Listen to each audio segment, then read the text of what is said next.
Hi friends, ಗುಲಾಬಿ kitchen and life ಸ್ಟೈಲ್ಗೆ ಸ್ವಾಗತ. ನಾನಿವತ್ತು ಒಂದು ಹಲಸಿನಹಣ್ಣಿಂದ ಮಾಡುವಂತಹ ಒಂದು ತಿಂಡಿನ ತೋರಿಸ್ತೀನಿ. ಇದು ತುಂಬ ಟ್ರೆಡಿಷ್ನಲ್, ಭಾಳ ಚೆನ್ನಾಗಿರುತ್ತೆ.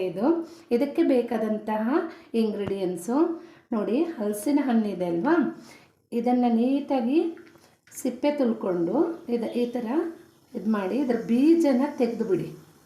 ಈ ಥರ ತೆಗೆದುಬಿಟ್ಟು ಇದೇ ಥರ ಇರಬೇಕು. ಇದನ್ನು ನಾನು ನೋಡಿ ಈ ಥರ ಸಣ್ಣಗೆ ಕಟ್ ಮಾಡಿ ಇಟ್ಕೊಂಡಿದ್ದೀನಿ. ಇದರಲ್ಲಿ ಒಂದು 15 ಪೀಸ್ ಇದೆ ಅಷ್ಟೇ. ನಾನು ಸ್ವಲ್ಪ ಮಾಡ್ಕೊಳ್ತಾ ಇದ್ದೀನಿ, ನಿಮಗೆ ಎಷ್ಟು ಬೇಕೋ ಅಷ್ಟು ಮಾಡ್ಕೊಳ್ಳಿ. ಇದರಲ್ಲಿ ಒಂದು 15 ಪೀಸು ಹಲಸಿನ ತೊಲೆ ಇದೆ. ಆಮೇಲೆ ಒಂದು 3 ರಿಂದ 4 ಟೇಬಲ್ ಸ್ಪೂನಷ್ಟು ತೆಂಗಿನಕಾಯಿ ತೊಗೊಂಡಿದ್ದೀನಿ. ಆಮೇಲೆ ಒಂದು 3 ಏಲಕ್ಕಿನ ನಾನು ಪುಡಿ ಮಾಡಿ ಬೆಲ್ಲದೊಳಗಡೆ ಹಾಕ್ಕೊಂಡಿದ್ದೀನಿ. ಇದೇನು ಈಗ ಪುಡಿ ಮಾಡಬೇಕಾದ ಅವಶ್ಯಕತೆ ಇಲ್ಲ ಇದರೊಳಗಡೆ. ಆಮೇಲೆ ಒಂದು ಬೆಲ್ಲದಲ್ಲಿ ಈ ಥರ ಬೆಲ್ಲದ ಅಚ್ಚು ಇದೆಲ್ಲ ಇದರಲ್ಲಿ ಅರ್ಧ ಭಾಗ ತಗೊಂಡಿದ್ದೀನಿ ನೋಡಿ. ಇದರಲ್ಲಿ ಅರ್ಧ ಭಾಗ ತುರಿದು ಇಟ್ಕೊಂಡಿದ್ದೀನಿ. ಆಮೇಲೆ 1 ಕಪ್ಪು ಅಕ್ಕಿ ಹಿಟ್ಟು, ಒಂದೇ 1 ಕಪ್ಪು ಸಾಕು ಅಕ್ಕಿ ಹಿಟ್ಟು, ಜಾಸ್ತಿ ಬೇಡ. ಆಮೇಲೆ ಬಾಳೆ ಎಲೆ, ಬಾಳೆ ಎಲೆ ಬಂದುಬಿಟ್ಟು ಇದನ್ನು ಮಡಚಿಟ್ಕೊಳ್ಳೋಕ್ಕೋಸ್ಕರ ಈಗ ಯಾವ ಥರ ಮಾಡ್ತೀನಿ ಅಂತ ತೋರಿಸ್ಕೊಡ್ತೀನಿ. ಈ ಹಿಟ್ಟಿದೆಲ್ಲ 1 ಕಪ್ಪು ದೊಡ್ಡ ನೀರು ಕುಡಿಯುವಂತಹ ಲೋಟದಲ್ಲಿ 1 ಕಪ್ಪು ಅಕ್ಕಿ ಹಿಟ್ಟು ತಗೊಂಡಿದ್ದೀನಲ್ಲ, ಅದನ್ನು ಸ್ವಲ್ಪ ಗಟ್ಟಿಗೆ ಮಿಕ್ಸ್ ಮಾಡ್ಕೊತೀನಿ.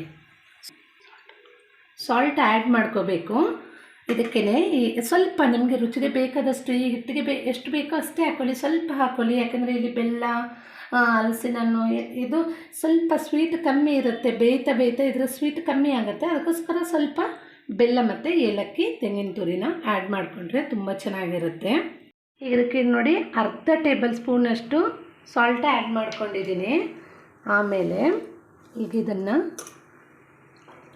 ತುಂಬ ನೀರು ಮಾಡ್ಕೊಳ್ಬೇಡಿ, ತುಂಬ ಗಟ್ಟಿನೇ ಇರಬಾರ್ದು. ತೋರಿಸ್ತೀನಿ ನನಗೆ ಯಾವ ಥರ ಕಲಿಸ್ಕೊಳ್ಬೇಕು ಅಂತ. ಇದರಲ್ಲಿ ಖಾಲಿ ರೈಸ್ ಫ್ಲೋರ್ ಮಾತ್ರ ಇರೋದು, ಅಕ್ಕಿ ಹಿಟ್ಟು ಮಾತ್ರ ಇರೋದು. ಇದಕ್ಕೆ ಬೇರೆ ಏನು ನಾನು ಮಿಕ್ಸ್ ಮಾಡಲಿಲ್ಲ ನೋಡಿ. ಇದೀಗ ರೆಡಿ, ಬ್ಯಾಟರ್ ಬಂದುಬಿಟ್ಟು ರೆಡಿ ಆಗಿದೆ ನೋಡಿ. ತುಂಬ ತೆಳ್ಳಗೂ ಬೇಡ, ತುಂಬ ಗಟ್ಟಿನೂ ಬೇಡ, ಇಷ್ಟೇ ಇರಬೇಕು ನೋಡಿ, ಇಷ್ಟೇ ಇರಬೇಕು. ಇದಕ್ಕೆ ನಾನು ಏನು ಆ್ಯಡ್ ಮಾಡ್ಕೊಂಡಿಲ್ಲ, ನೀವೇ ಆ್ಯಡ್ ಮಾಡ್ಕೊಳ್ಬೇಡಿ. ಆಮೇಲೆ ಗೋಧಿ ಹಿಟ್ಟು ಹಾಕಿದರೆ ಹೀಗೆ ಅಂತ ಬೇಡ, ಅದೇನು ಬೇಡ. ಖಾಲಿ ಅಕ್ಕಿ ಹಿಟ್ಟಿಂದ ಮಾಡಿದ್ದೀನಿ, ಇಷ್ಟೇ ಸಾಕು. ಆಯಿತಾ? ಇದನ್ನೀಗ ಒಂದು ತಟ್ಟೆ ಮೇಲೆ ಈ ಥರ ಎಲೆ ಹಾಕ್ಕೊಂಡಿದ್ದೀನಿ ನೋಡಿ, ಬಾಳೆ ಎಲೆ ಇದೆಲ್ಲ. ಅದಕ್ಕೆ ಸ್ವಲ್ಪ ಇಷ್ಟು ತುಪ್ಪ ಸವರ್ಕೊತೀನಿ. ಇದಕ್ಕೀಗ ತುಪ್ಪ ಸವರ್ಕೊಂಡಿದ್ದೀನಲ್ಲ, ಈ ಹಿಟ್ಟಿಗೆ ಈ ಥರ ಹಾಕ್ಕೊಂಡ್ಬಿಡಿ. ಓಕೆನಾ? ಈ ಥರ ಅಪ್ಲೈ ಮಾಡ್ಕೊಂಡ್ಬಿಡ್ಬೇಕು. ತೆಳ್ಳಗೆ ಬರಲಿ, ಗಟ್ಟಿ ಬೇಡ, ಇದು ದಪ್ಪಕ್ಕೆ ಬೇಡ ನೋಡಿ, ತೆಳ್ಳಗೇ ಇರಲಿ. ಆವಾಗ ರುಚಿ ಚೆನ್ನಾಗಿರುತ್ತೆ, ತಿನ್ನೋಕ್ಕೂ ಮಜಾ ಇರುತ್ತೆ,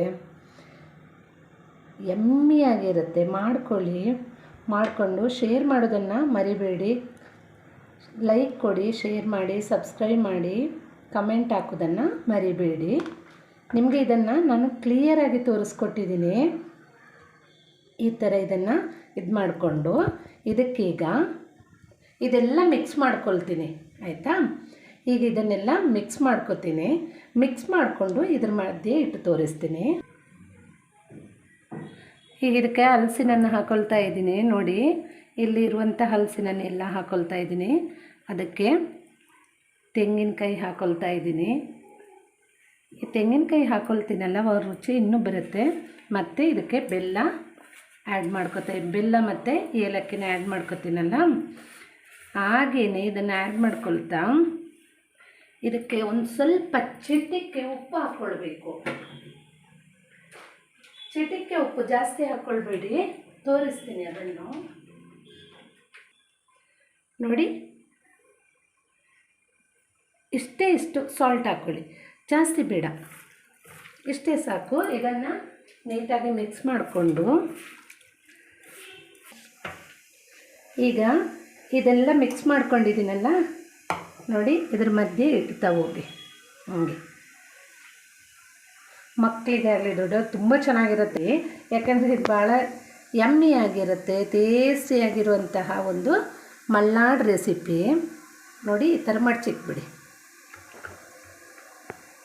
ಈ ಥರ ಮಡಚಿಬಿಟ್ಟು ಇದನ್ನು ಹಿಂಗೆ ಫೋಲ್ಡ್ ಮಾಡಿಬಿಟ್ಟು, ನಾನು ನೋಡಿ ಈ ಥರ ಇಡ್ಲಿ ಪಾತ್ರೆ ತೊಗೊಂಡಿದ್ದೀನಲ್ಲ, ಈ ಇಡ್ಲಿ ಪಾತ್ರೆ ಒಳಗಡೆ ಹಿಂಗೆ ಇಟ್ಕೊಂಡು ಸ್ಟೀಮಲ್ಲಿ ಬೇಯಿಸ್ಕೊಳ್ಬೇಕು. ಈ ಥರ ಇರಬೇಕು ಇಡ್ಲಿ ಪಾತ್ರೆ. ಈ ಥರ ಕಣ್ಣು ತಟ್ಟೆ ಬರುತ್ತಲ್ಲ, ಅದ್ರ ಮೇಲೆ ಇಟ್ಬಿಟ್ಟು ನೀಟಾಗಿ ಸ್ಟೀಮಲ್ಲಿ ಬೇಯಿಸ್ಕೊಳ್ಳಿ. ಒಂದು 15 to 20 ಮಿನಿಟ್ಸ್ ಸಾಕು ಬೇಯಿಸ್ಕೊಳ್ಳೋಕ್ಕೆ. ಯಾಕೆಂದರೆ ಅದು ಹಿಟ್ಟು ಇರುತ್ತಲ್ಲ, ಅದಕ್ಕೋಸ್ಕರ. ಆ ಒಳಗಡೆ ಹಾಕಿರುವಂತಹ ಇದು ಹಲಸಿನ ಹಣ್ಣದಾಗಲಿ ಅದು ಹೊರಗಡೆ ಬರದಂಗೆ ನೋಡ್ಕೊಳ್ಳಿ. ಹಿಟ್ಟನ್ನು ನೀಟಾಗಿ ಕವರ್ ಮಾಡ್ಕೋಬೇಕು ಅದಕ್ಕೆ. ಇದು ಈಗ ಆಗಿದೆ ನೋಡಿ, ಬೆಂದಿದೆ ಇದು. ಈ ಥರ ನೀಟಲ್ಲಿ ಸ್ಟೀಮಲ್ಲಿ ಬೇಯಿಸ್ಕೊಂಡಿರ್ತೀನಲ್ಲ, ಈಗ ಇದನ್ನು ನಾನು ಒಂದೊಂದಾಗಿ ಎತ್ಕೊಳ್ತೀನಿ. ಇದು ಈ ಥರ ಇರುತ್ತಲ್ಲ, ಇದನ್ನು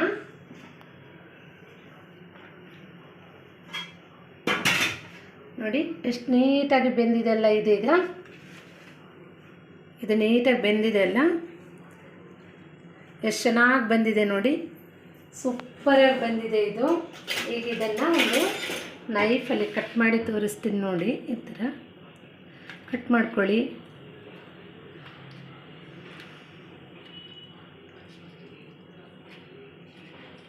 ಇದು ತುಂಬ ಚೆನ್ನಾಗಿರುತ್ತೆ. ಇದನ್ನು ನೀವು ಮಾಡ್ಕೊಳ್ಳಿ. ಮಾಡಿಬಿಟ್ಟು ನನಗೆ ಶೇರ್ ಮಾಡಿ, ಕಮೆಂಟ್ ಮಾಡಿ, ಲೈಕ್ ಕೊಡಿ, ಸಬ್ಸ್ಕ್ರೈಬ್ ಮಾಡೋದನ್ನು ಮರಿಬೇಡಿ. Thank you.